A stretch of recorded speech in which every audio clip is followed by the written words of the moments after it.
સંઘ પ્રદેશ દમણ દીવ લોકસભા બેઠક પર ભાજપ કોંગ્રેસના ઉમેદવારોનો પ્રચાર પૂરજોશમાં ચાલી રહ્યો છે।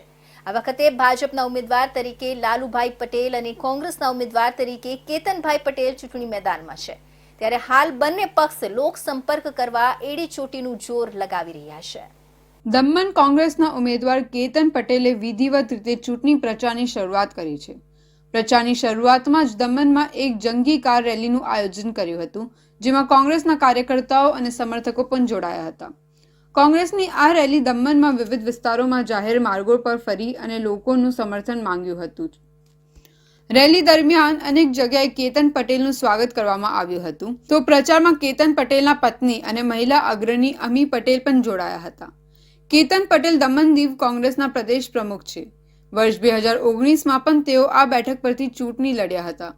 જો કે તે વખતે પરિણામો ભાજપના પક્ષે આવ્યા હતા, પરંતુ આ વખતે કેતન પટેલ સ્થાનિક મુદ્દાઓને લઈ ચૂંટણી પ્રચારમાં ઉતર્યા છે। આ વખતે કોંગ્રેસે ચૂંટણી પ્રચારમાં લોકોને મફત વીજળી આપવાનો વાયદો કર્યા છે। સાથે જ સ્થાનિકો માટે રોજગારીનો અભાવ, શિક્ષણ, વીજળી અને પાણીની સમસ્યાઓને આગળ ધરી તેઓ લોકો વચ્ચે જઈ રહ્યા છે અને જીત્યા બાદ દમણ દીવ અને દાદરા નગર હવેલીને સંયુક્ત મિની એસેમ્બલી મળે તેવા પ્રયાસ કરશે તેવો પણ વાયદો કર્યો હતો। આમ આજે વિધિવત રીતે ચૂંટણી પ્રચારના આરંભ વખતે લોકોનું ભરપૂર સમર્થન મળ્યું હોવાનો કોંગ્રેસ ઉમેદવારે દાવો કરી દમણના લોકો બદલાવ ઈચ્છી રહ્યા છે।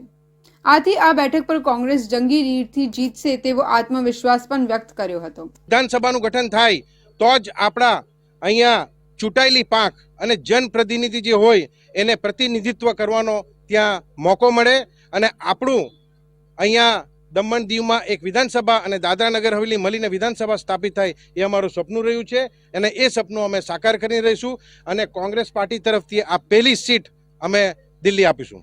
દમણ દીવ અને દાદરા નગર હવેલીમાં 98% વીજળી ઉદ્યોગો વાપરે છે, 98%, 98%, અને માત્ર 2% જે વીજળી છે એ આપણા અહીંયા લોકલ આપણા ખેડૂતો અને રેસિડન્ટ્સ વાપરે છે। અમે અમારા મેનિફેસ્ટોમાં લખીશું કે 2% વીજળી એટલે કે તમામ દાદરા નગર હવેલી દમણ દીવના રેસિડન્ટ્સોને ફ્રી કરી દેવાય। કેન્દ્ર શાસિત પ્રદેશ દમણ દીવ લોકસભા બેઠક માટે ભાજપ કોંગ્રેસ વચ્ચે ચૂંટણી જંગ રસપ્રદ બની રહ્યો છે અને બંને ઉમેદવારો પોતાના ચૂંટણી પ્રચારમાં જોડાયા છે અને મતદારોને રીઝવવા પ્રયાસ હાથ ધર્યા છે। ત્યારે કયો ઉમેદવાર બાજી મારશે એ તો ચૂંટણી પરિણામો બાદ જ સામે આવશે।